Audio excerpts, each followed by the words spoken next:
I want to welcome you to Dream Chasers Radio with me, your host, Yaya Diamond. I am on location, yes! And let me tell you something, I'm having a wonderful time. Don't go anywhere, we have some blues coming up.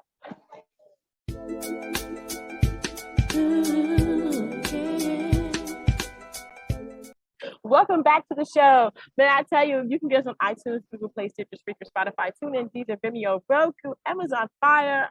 I did say that. How come I always say that twice? But you can get us at Yaya Diamond TV. Just go ahead and download the app. Also, Georgia, what's up? Channel 25 in Georgia, Hawaii, Louisiana, Arkansas, and California. We are moving. And that's what my next guest is doing right now. Miss Freddye, what's up? Hey, what's going on? How you doing? I'm doing good. How are you? I'm doing well. Busy as all get up, but that's all right. I wouldn't have it any other way. I hear you. I hear you. So tell us about yourself. Well, I am a mom. I'm a nurse, and I'm a mom. 2 boys, they're adults. Yay! Grandmother, 1. And he's almost an adult. Well, he thinks he is. He's 14. But anyway, I'm sure when he sees this, he'll be like, why'd she say that? And I'm also a singer.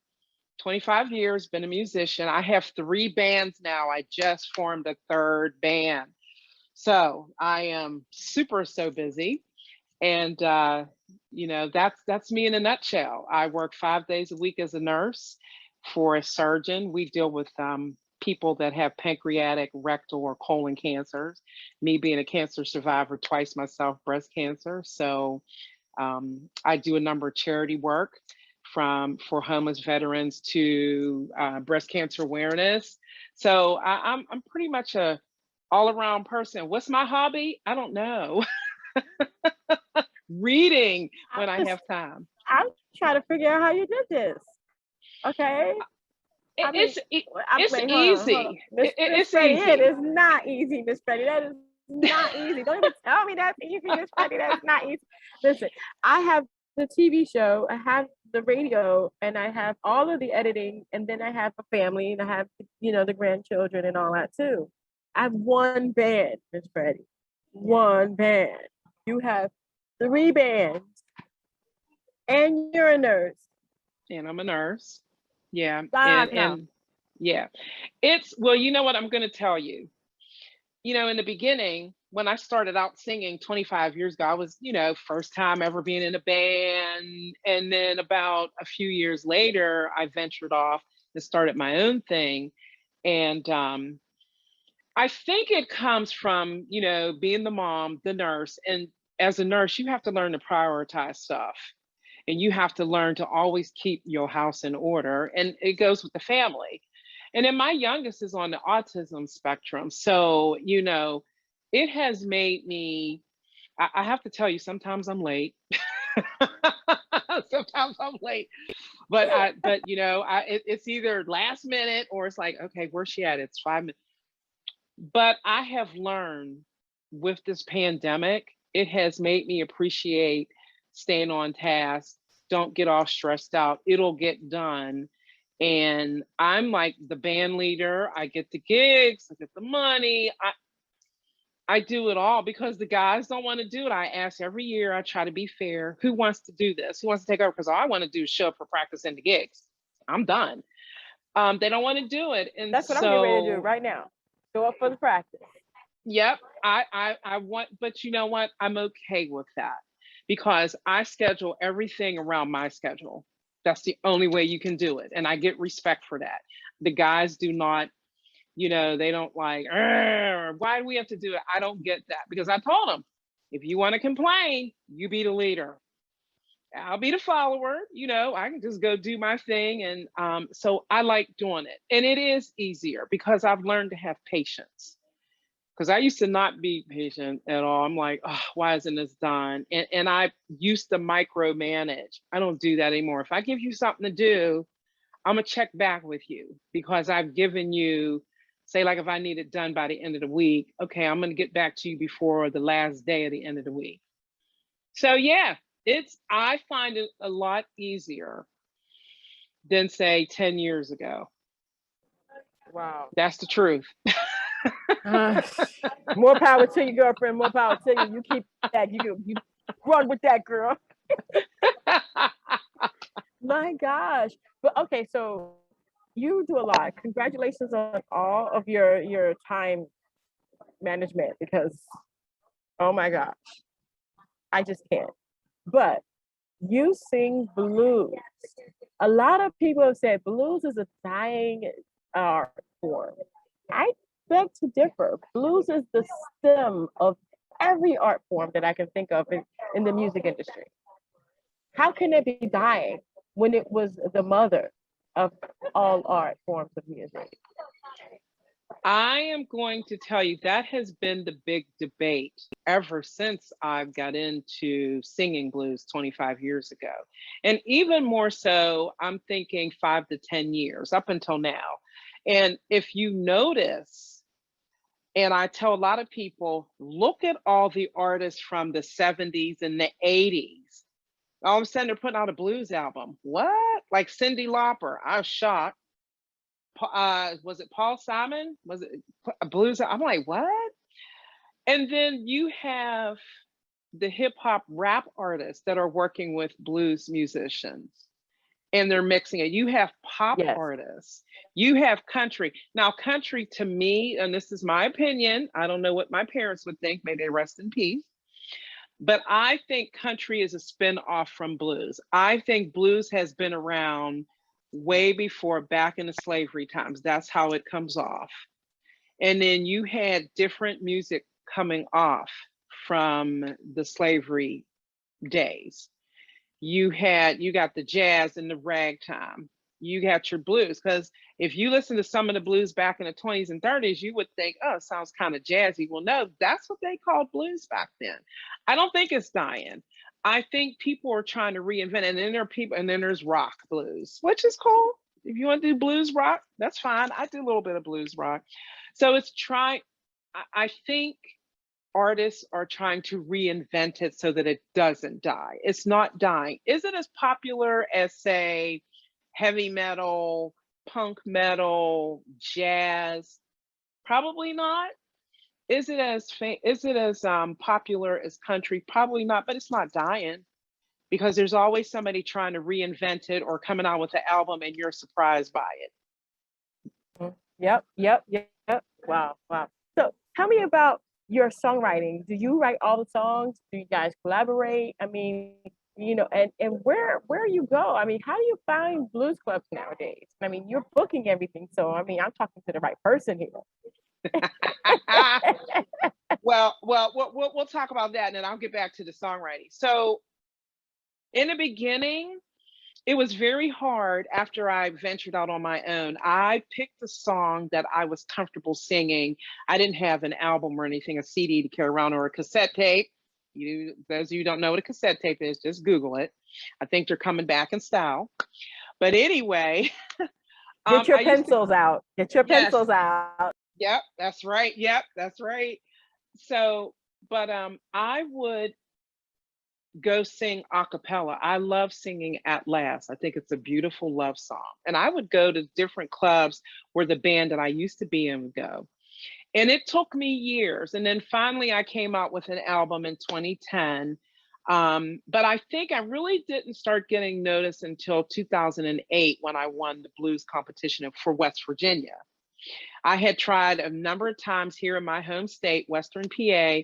And then I said, you know what? I'm going to go to West Virginia. This will be the last time I'm competing, because we always come close. And then we won, which was, a relief. And I think 2009 up until this day, more and more people started hearing about me.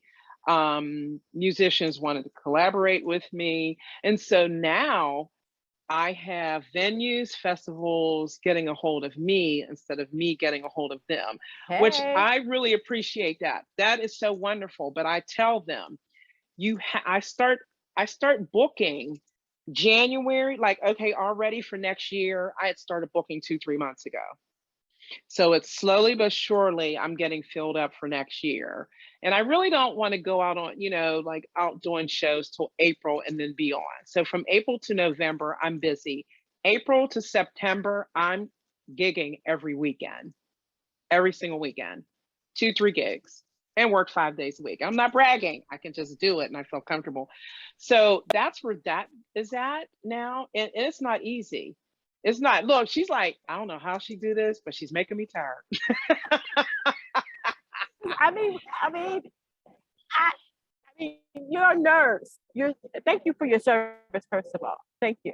Thank you You're for your welcome. service, because I know that the nursing right now is just crazy. But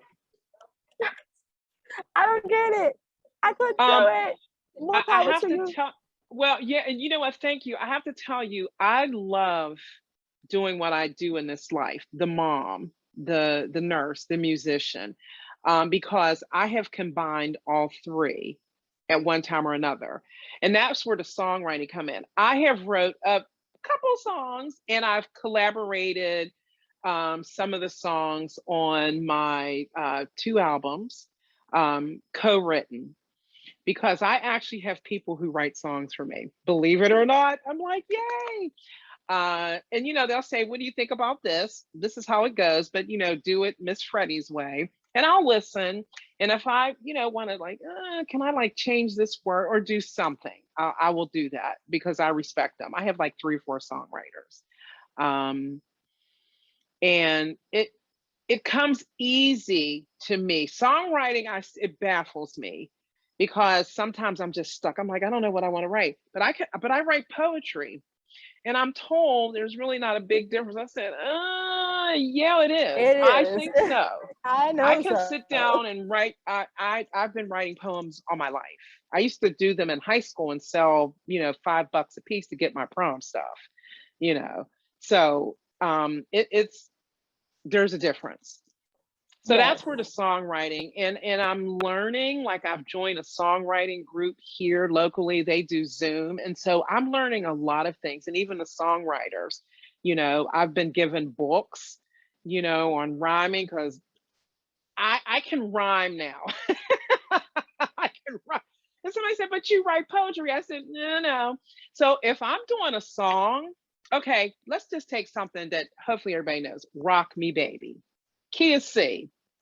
And I want to flip it around and say like I'm singing with somebody else. I will take a song I'll take words from another song and combine them. And then I'll like kind of do like almost like a rap melody. Oh. So, and that's hard. And I don't do that often. Maybe like once a month. So that's where all that is, you know, getting the gigs. I have to tell people I used to put on my social media. I love booking. I would actually, I'm going to be honest. I'd rather be a booking agent, go out. I'll have 2 bands, go out and get their gigs. You know, I'll help you with some advertising, you know, but here's my rules. Don't be acting like you're all that in a bag of chips. You're not, because I'm not. Don't be like drinking and, you know, like just don't be ghetto. I'm not. Why should you be? You came to me. So we're going to do this. If you want to get out there, I have connections, like, you know, go to a big like agency or something. So I can't, other bands are like, can you book something for me? It looks like you're busy. I'm like, I can't. In the beginning, I had 2 bands. Now I have 3. I can't book for nobody but myself. I wouldn't even try. Okay. You have surpassed me miles, darling, miles. And there is no way I'm catching up ever. You can do it. I think it's just, you know, what is important well, it's not even about what is important at the end of the day. It's like, what can you do with this? You've enveloped yourself into 3 bands. And what do you do now? The 3rd band was the gospel band. That's all we do is gospel. And I don't book them like every weekend, 6 times a month. I don't. It's 1 or 2 shows a month because I want us to stay fresh. And I want us to take time because I have some great players. And the keyboard player, he's a monster keyboard player, can do the Hammond, can, you know, whatever he can on the keyboard. And he's a great singer and harmonizer, and he's got a good ear. And that man charts like crazy. I said, I don't chart. I don't even know the difference between A and E. Just tell me, let me hear it, and I can go from there. And that's what I needed. So that with that band, I'm kind of like, rocking the cradle, kind of cuddling them. And the blues band, and then my other band, we've been around for so long. I know what to do, so it's easy. Yeah, I can see that. I can see where you can manage that. I got it now. Yeah. Just you, not me. I love it. Okay. Oh goodness. So where can people find you on the internet? Where can they follow you? Where can they listen to your music? So I have to tell y'all, one day, a few months ago, I was bored. I said, I'm gonna, I hardly go on the internet for me, but you can find me on Facebook. Go to my musician page, Miss Freddye. That's MissFreddye, and like my musician page. I'm on Instagram as Freddie Stover. I'm on Twitter at Miss Freddye 17. Oh, James, the pizza's here, honey. Can you go get the pizza? Thank you. Nope, don't wash your hands. Just go get the pizza. Sorry. Okay. Miss Freddye at on Twitter, Miss Freddye at 17. And then you can find me on iTunes, Spotify, CD Baby, iHeartRadio. Oh my gosh, and YouTube. Just type in my name. I'm all over. Awesome, awesome. Well, Miss Freddye, thank you so much for bringing your talent. Because girlfriend, you got more than a lot of talent. You just and your service. Thank you so much for caring for people who need it. Thank you so much. I appreciate it. You're welcome, and thank you for all that you do, and I appreciate it. I love what I do, and I wouldn't change a thing. And that's the gospel. You don't change, because then you throw something else in there, and I'm just gonna fall out. I'm just gonna fall out. No, not you, but me. Well, thank you so much again, Miss Freddye. We're going to have all that information in the description box below so that you guys can just find her as easily as possible. And thank you again so much, Miss Freddye, for being on the show. I appreciate it. And thank you guys so much for tuning in to Dream Chasers Radio. And don't forget to dare to be different. Until next time, guys. Bye. Thank you. Bye-bye. Miss Freddye, don't add nothing else, okay? Just don't. I won't. I promise. Okay. I want to thank you for tuning in on Channel 25 Comcast in DeKalb, Georgia. What's up, DeKalb? Yo, let me tell you something. I am so appreciative of this channel, but we don't really air everything on this channel. So I do want you to join us. We do have a Facebook page, and so you can join us on Facebook as well as YouTube, where we air 95% of all of our interviews. We also have a podcast, and you can follow me on Instagram. I would love to see you there. Ask questions, guys. These people are ready to answer any question you may have. And if I can't get in contact with them, I always try to tag them. So they will be abreast to what's going on, and they will see your comment. So if you please would follow us on YouTube and follow me on Instagram, and also like our page on Facebook. And here is a wonderful piece of an interview that we just had about a person who was told they wouldn't live past a certain age. Doctor said I wouldn't live past 3 years old. I did live past 3 years old. That was actually 38 years ago. So, doctors don't know everything. They're good, but they don't know everything. But that wasn't the, I guess, hardest part. I grew up in the 80s. My parents were, caught up in drugs. My father used to shoot up heroin. My mother used to smoke crack. And I can remember when my father started smoking crack, and he thought it was an upgrade or a progress from shooting up, and he was actually proud of that. So these are the kind of memories I've had growing up. I was very had an unstable childhood. I went to 19 different elementary schools because my parents moved around from place to place, and they weren't stable. My father had a lot of issues with the law, and I just never had that stability, and I never had that confidence either. I never really had that confidence because I've had so much flaws and so many issues and challenges in my life. It was hard to be confident. It was hard to walk with my chest out and not be hollow inside, and not be easily brought down, Oh, wow. And I guess as I grew up, I started figuring things out for myself. I got into entrepreneurship because I've always had hustle. There was hustlers in my family, and they hustled, a lot of jewelry and things, and sometimes, a lot of negative things. And I got into that for a little bit as well. But I've always had that hustle. I've always had that entrepreneurial spirit. I mean, in junior high, I sold candy and condoms. Just because, and I wasn't even using condoms in junior high. And I didn't even know what everybody else was doing with them. I couldn't imagine people having sex. I was like a late starter, so. And I thought kids wanted to have them to be cool. But anyway, that's what I would do. I would go find these condoms they would have free, because they would give condoms free at some organizations like Planned Parenthood and things like that. And I would sell them for like $3, $4, $5 each at school.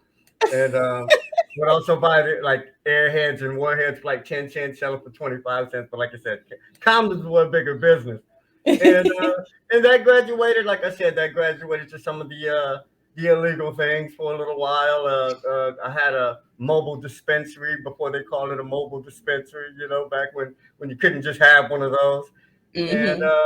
But like I said, that entrepreneurial spirit was still there, and I always knew that I wanted to work for myself, but I also knew that I had to find something legit. And that took a while to find that, Yeah. And I guess me wanting to create this podcast is my gift to folks trying to find their way, because it took a while for me to find their way. And if I could have found my way quicker, I'd be much further along right now. And that's really what I want to help other people do.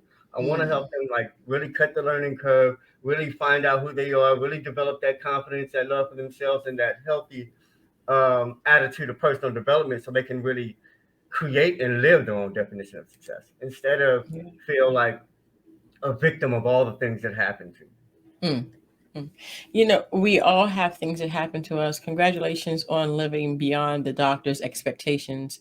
I mean, Right. like you said, they know some things, but it's called a practice for a reason, But at the same time, you said you wanted to kind of teach people how to be that entrepreneur, how to be their own boss, literally.